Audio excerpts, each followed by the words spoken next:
Well, welcome to Living in Romania. And this is being filmed in Romania. But I thought I'd give a brief prequel to the film that you're about to see because my wife and I decided to go to Edinburgh for a day trip. And you'll see footage of the bus tour that we took and the beautiful sights, beautiful city of Edinburgh. We really enjoyed it. It was a day trip, intended to be a day trip. It turned into a weekend because of a few problems in Scotland. So we travelled from Durham to Edinburgh by train and took a bus tour. The weather was appalling. I mean, it was raining. It was horizontal rain. It's what you expect from the UK, I suppose. We went shopping. We had lunch. We saw the National Gallery. We walked around. Very beautiful city. We were due to come back to Durham on the train that evening, on the Friday evening, and unfortunately, the storm, which was an offshoot of Hurricane Ian, I think, which had hit Florida, had brought down the lines on the railway tracks, so there were no trains out of Edinburgh that evening. So we waited and we waited, and no, there was no solution. So we went to a hotel and stayed the night. Unfortunately, on the Saturday, there was a national rail strike in the UK. So that meant we couldn't leave Edinburgh on the Saturday. There were no buses out, there were no flights. And I didn't have my driving license with me or any ID, so I couldn't book a hire car. So we stayed for 2 nights at the hotel and then came back on the, I've got to think now, Sunday morning. This was all a bit of a shame because the reason we'd gone to the UK was to celebrate my mother's birthday on the Saturday, which was the 1st of October, which we weren't able to do. We weren't able to be there. So anyway, she was very understanding and sympathetic about that. That was no problem. And we got back to her on the Sunday and then left thinking, okay, that's it, no more problems. We'll get back to Romania, get back to Craiova. Oh no. We took the train down to London, no problems. Problem with the internet meant I couldn't check in on the train, which I'd planned to do. So I managed to do that at the railway station at St Pancras while waiting for the train to Luton Airport. We were flying Wizz Air. Checked in, got to Luton Airport to find that our flight was going to be an hour late. Okay. So an hour late, the flight came in, and it took 40 minutes for them to get any steps to get the passengers off the flight. So the poor passengers who'd been on the flight from Craiova had to wait 40 minutes.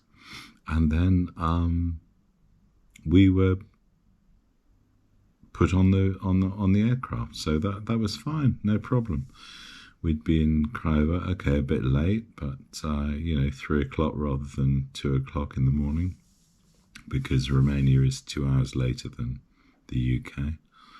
So we got on the flight, and then because of the delayed exit of the previous flight, the passengers, it meant that we'd missed our slot to leave UK airspace. So we had to wait another hour. So now we were 2 hours late. So we got back to Craiova at, I think, 4 a.m., something like that, 4 a.m. And yeah, what a trip. So that's the brief update. However, I hope you'll see some footage from the bus tour, which was very beautiful. Beautiful city, Edinburgh. Yeah, I'm going to be a bit more careful about how I book things in the future. But enjoy this, and thank you very much for watching. Bye. The Sturgis Church there on the left, beautiful church. And just 11 years ago, his niece, Zara Phillips, married the rugby player Mike Tyndall. And down here on the right, a primary school. So the kids are hard at work in there, learning all their numbers and reading and writing. And I'll ask anybody wanting to go to the Palace of Holyrood House, this is the stop here. Anybody wanting off for the Palace? Not downstairs, but if you're upstairs, you'll need to stamp your feet. Or wave your hands and Rory will see you. Yeah.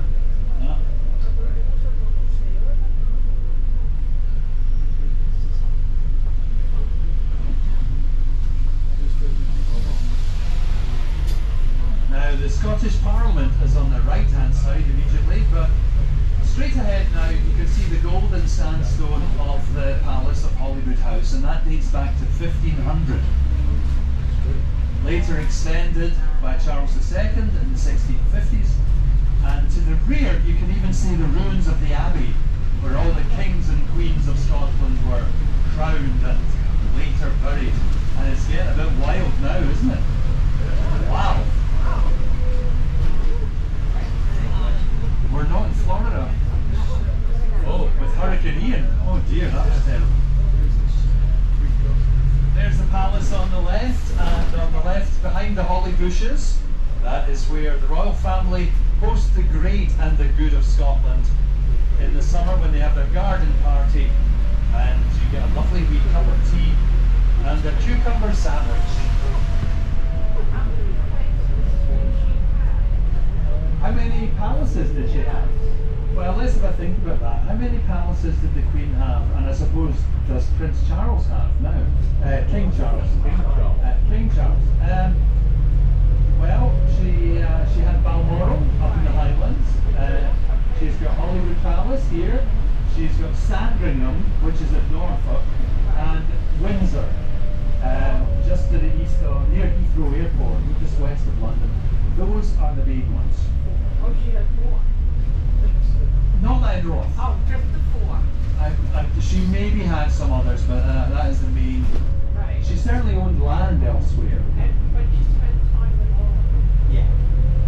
Oh, that's what I'm trying to Queen Elizabeth particularly enjoyed time in Scotland. Yeah, because she's actually more Scottish than she is English. Yeah. Yeah, and up in the Highlands as well.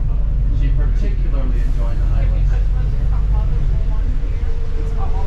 Coming up, Dynamic Earth. Happy to talk and answer questions. Okay. I need to get the basics. Named after the top sail on a sailing ship, the Skyscraper. Yeah.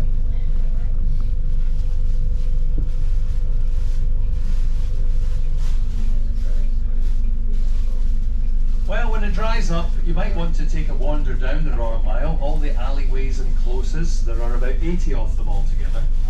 And most of the main doors for these houses are down the closes and in the courtyards behind the Royal Mile. So there are some actually really nice, beautifully preserved closes as well.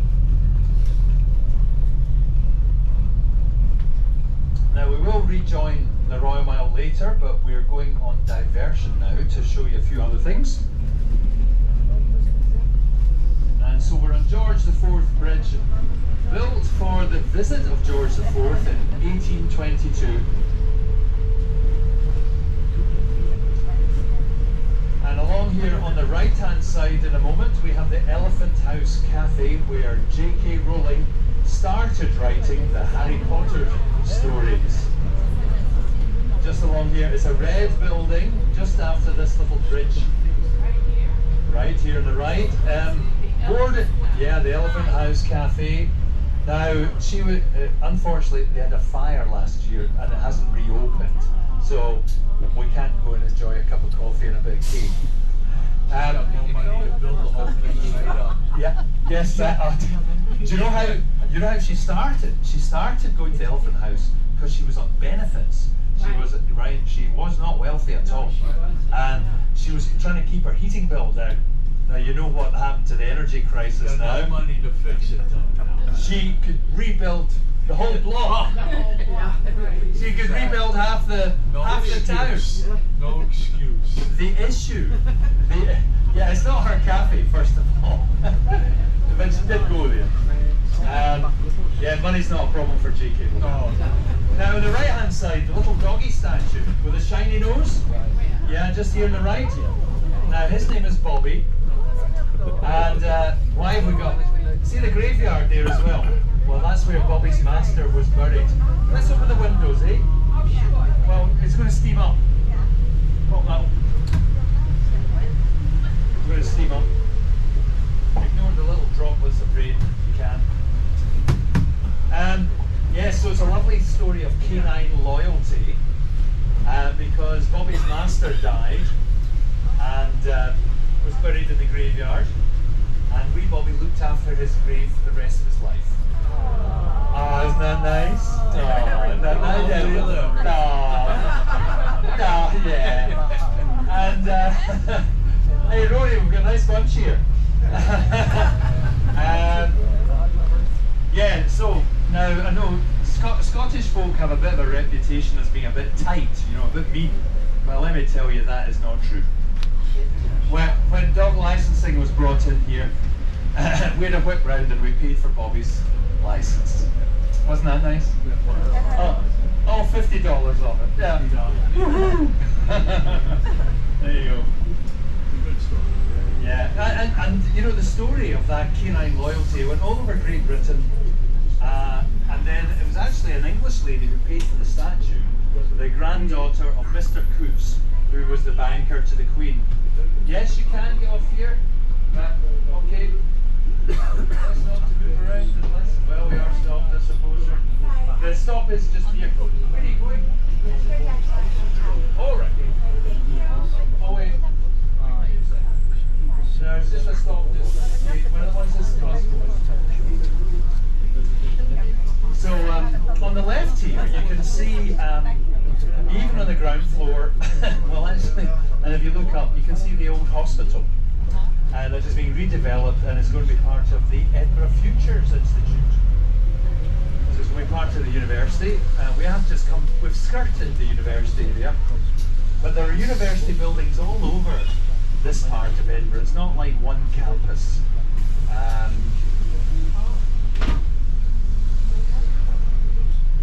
You can still see the original ward structure in this building, you know, back from when it was a hospital. And it was a hospital until 20 years ago. On the right hand side, we've got one of the finest schools in Scotland. This is George Heriot's School, and J.K. Rowling sent her kids there. And some people say that that building is the inspiration for Hogwarts in the Harry Potter stories. Yeah. Now, could be true, but maybe not. We're not quite sure. Certainly, the building has been there since 1652, when George Heriot, the goldsmith to the king, left a lot of money in his will to create a hospital and school for the orphans of Edinburgh. And even today, it's a private school, fee paying, but they have a foundationer program for kids who have lost a parent, so they get a free place, which is quite nice.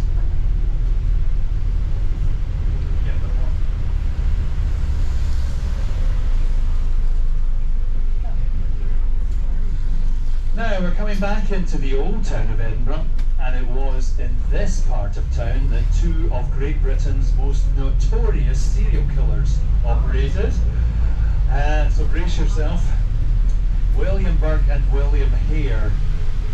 They were workers on the Union Canal, digging out the canal during the day, but at night they would chat people up in the pubs, bring them up here to their guest house, suffocate them by pinching their nose and sitting on their chest, and then they would sell the pristine body to the anatomists at the medical school. Enterprising guys. They had worked out that they had a USP, a unique selling point, the freshest bodies in town. Yes, better than any grave robber could provide, of course. So, of course, there was huge demand for their product. 16 victims later. Oh. Terrible. And how much was it each one? So each body sold for, well, £1,000 in today's money, which is nothing. If you think you murdered somebody for £1,000, don't think so. A bit more than that. Kill you for a cigarette. Oh, really? Oh, God. That's true. The ones that get desperate. You're right. Go to New York. Oh, really?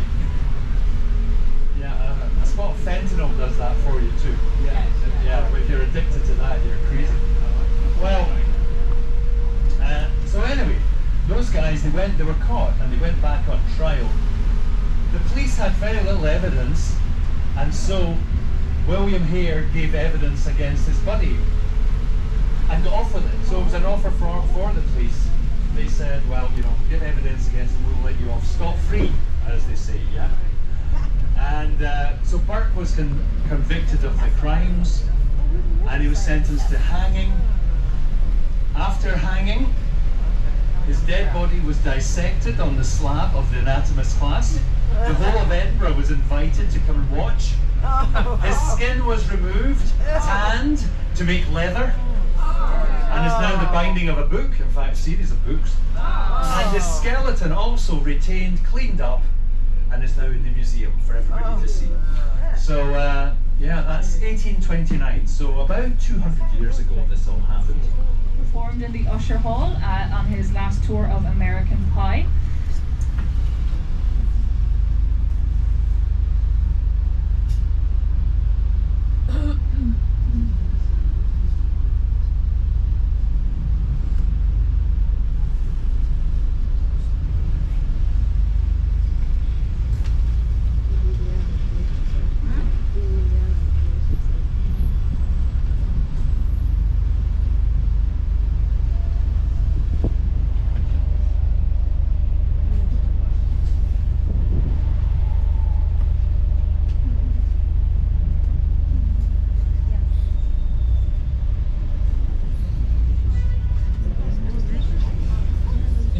Quite a few roadworks today, guys, but we'll try and make it through.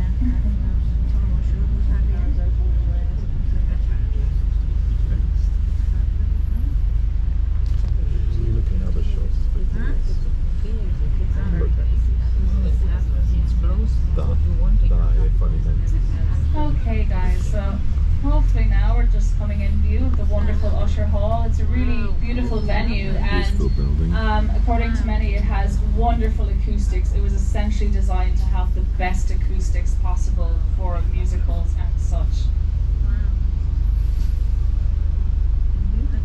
Now we also have the more modern Edinburgh Playhouse near Calton Hill. I live in that area. I actually saw Book of Mormon. Has anyone seen that yet? Yeah, I went there last night. It was quite a show. It was good fun. So Edinburgh does host a lot of literary, film and arts festivals. In fact, the largest art festival in the world is here in Edinburgh yearly in August. Pardon? Oh, do they? Okay, wonderful.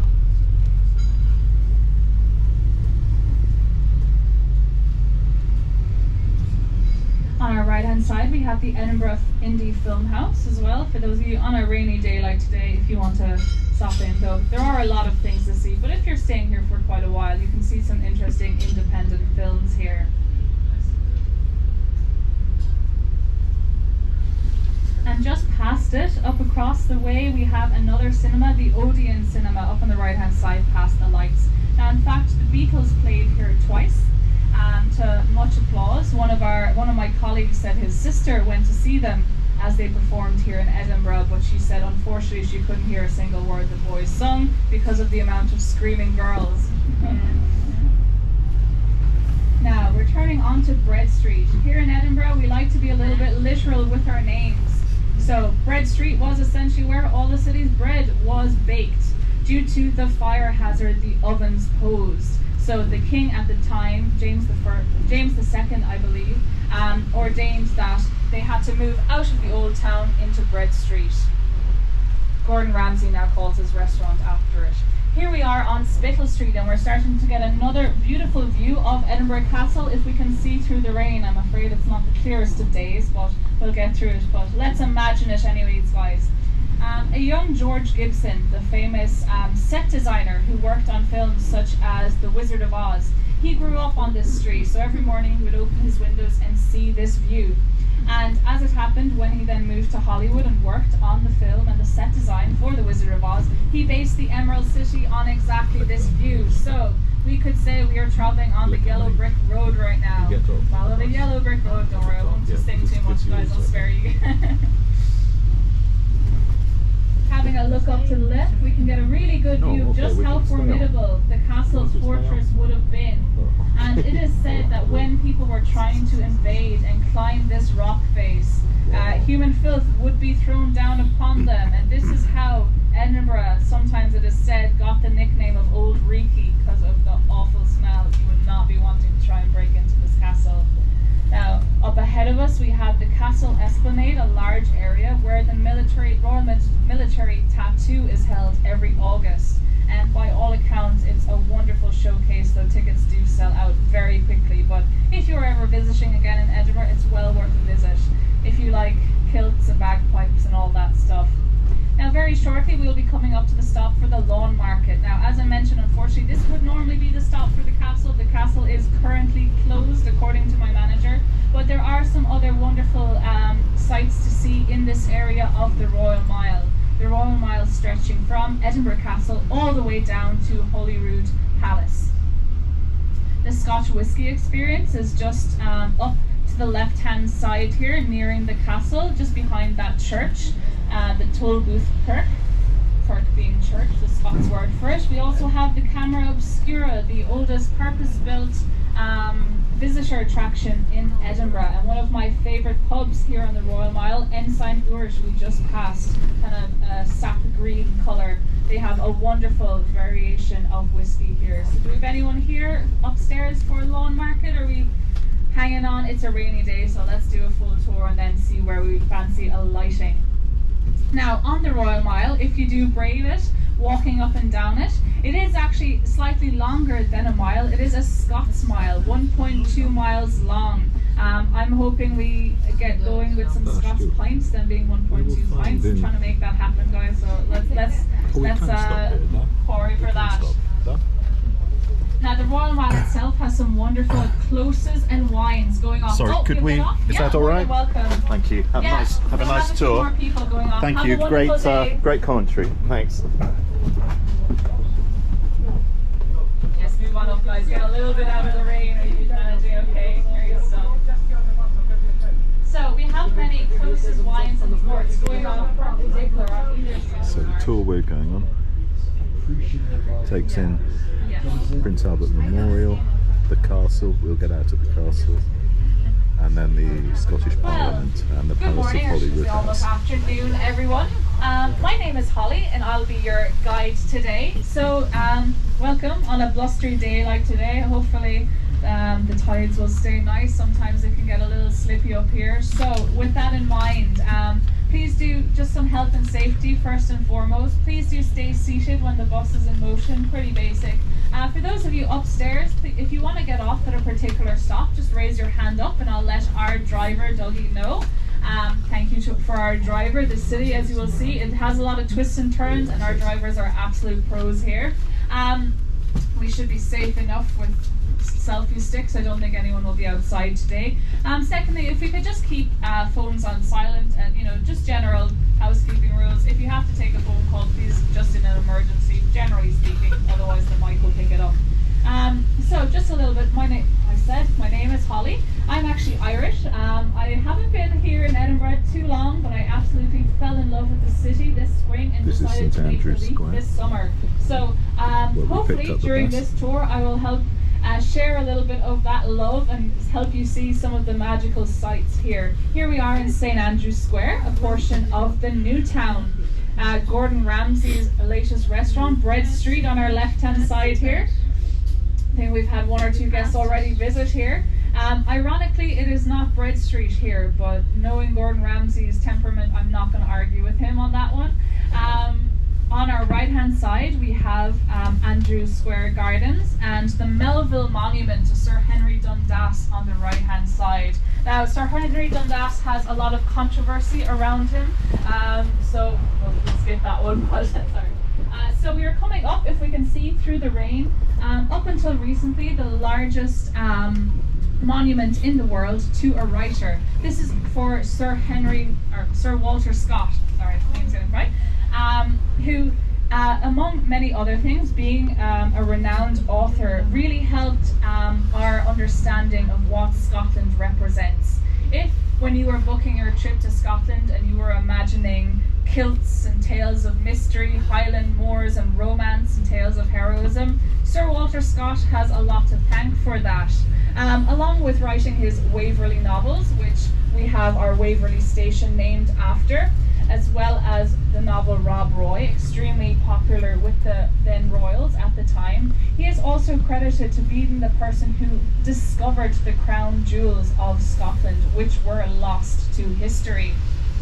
They had been hidden in Edinburgh Castle so that invaders would not find them. But during the test of time, people forgot where they hid them. But as a young man, Sir Walter Scott was fairly brave and he found them in the latrines of the castle, did some digging.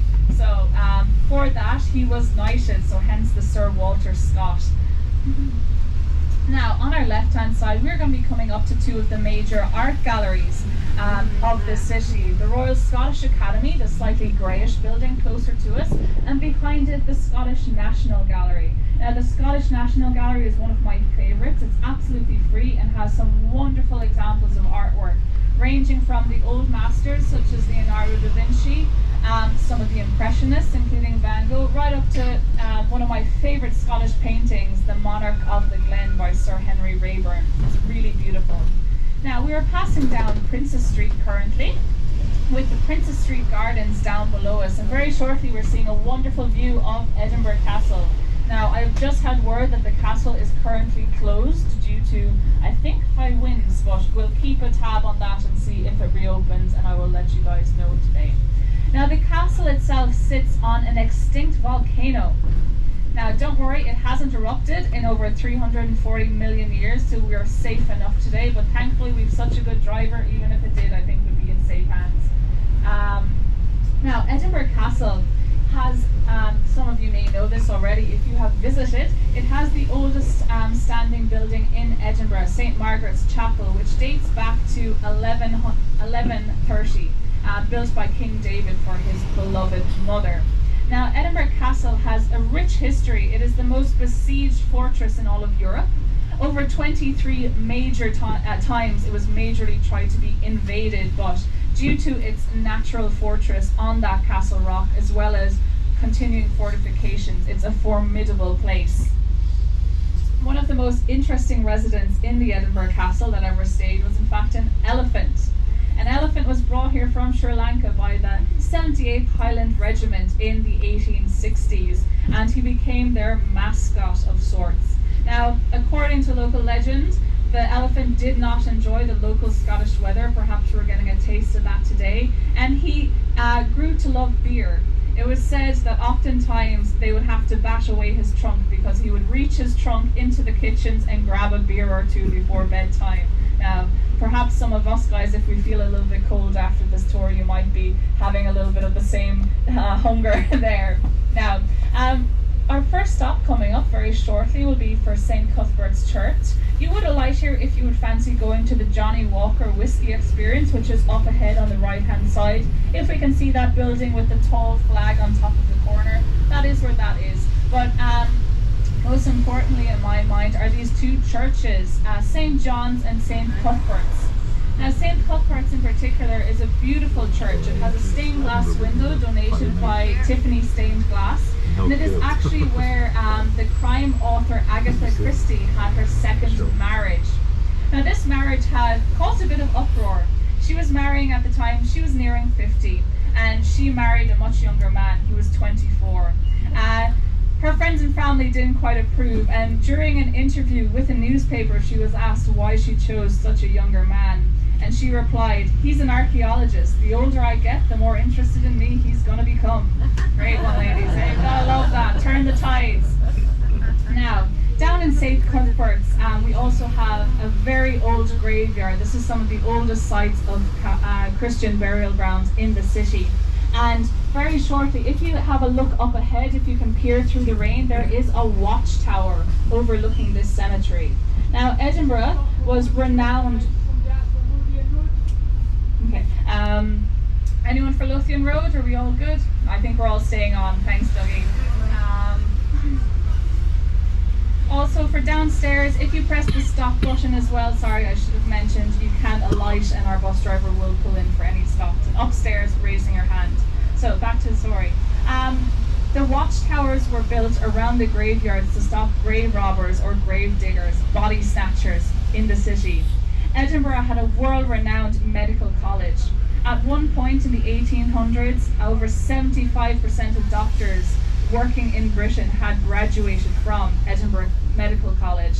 But at this time, there was a charter for only 2 cadavers a year to be granted to the medical college for anatomy dissections for the junior doctors to learn. And this was only ever for hanged individuals. But there was such an influx of students wanting to learn medicine, many times 400 or 500 people trying to pack in to see these dissections, to understand the human body, that the careers of body snatchers came about. The very poor of the city had to resort to digging up freshly buried bodies in the hopes of selling them to anatomists such as the famous Robert Knox, who held a private physician's school. And a body that would have been given to such as Robert Knox, it would have fetched almost 4 months' wages for the people who gave it to them. So while it was an extremely gruesome task, you can see in desperation people would lead to this. This actually if you've ever heard of the phrase "nothing between the ears," this actually comes from the graveyards in Edinburgh. A kind of a gruesome tale, but upon digging up a recently buried body, the grave diggers would pull the body up from its ears. If the ears detached, it meant the body was no good, it was no longer fresh and couldn't be sold. If the ears stayed on, it was good to go, you could get some pounds. But that is where it came from. If the ears came away, there was nothing between the ears, not going to happen here. So rather gruesome. So to combat this, many of the graveyards built high walls and watchtowers where either loved ones or they hired night watchmen to overlook the graves of recently buried for up to a week to ensure that no body snatchers were to be had. So just there on our left hand side.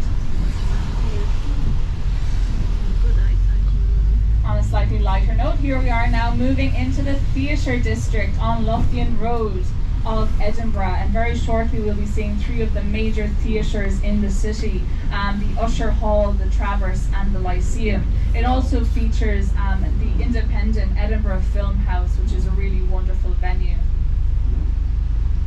Now the Usher Hall was donated by the brewing family of Andrew Usher in 1900. The money was donated for the city, and at this time it cost about £100,000, which is a huge sum of money.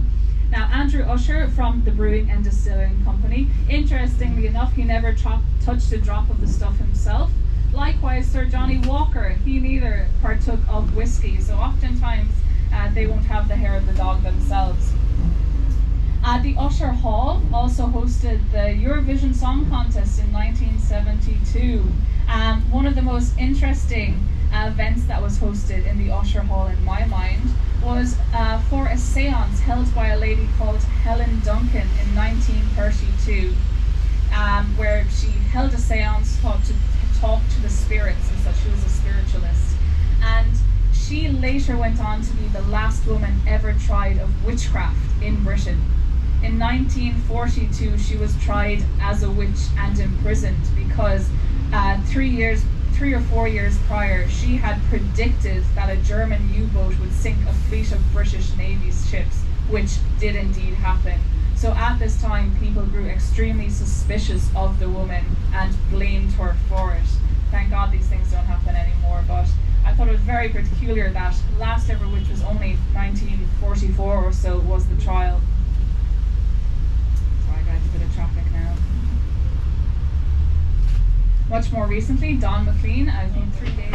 I still So have here we the- are on the bus, about to go on a tour of Edinburgh, which is where living in Romania is today.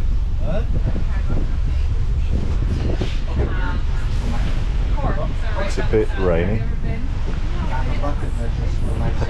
Oh, really? but we're in the dry, and I'm with Dawn and Magda.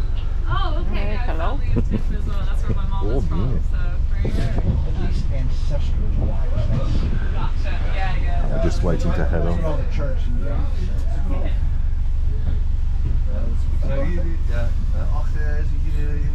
You want to see the map?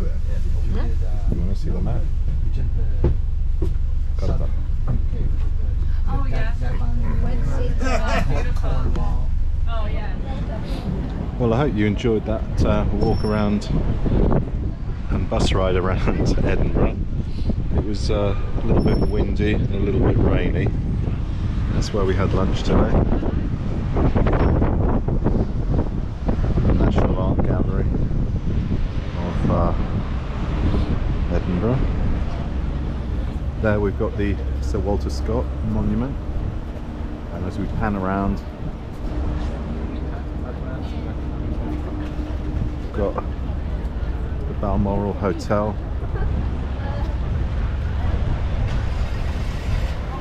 and a monument to Nelson, and then Waverley Station, where we came in today from Durham. We travelled up by train this morning. So unfortunate with the weather, it really has been absolutely brutal. But you can see the architecture, rather beautiful architecture.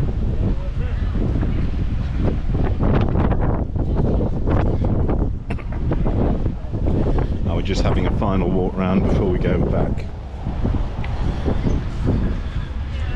So, thank you very much for watching, and we'll see you next time.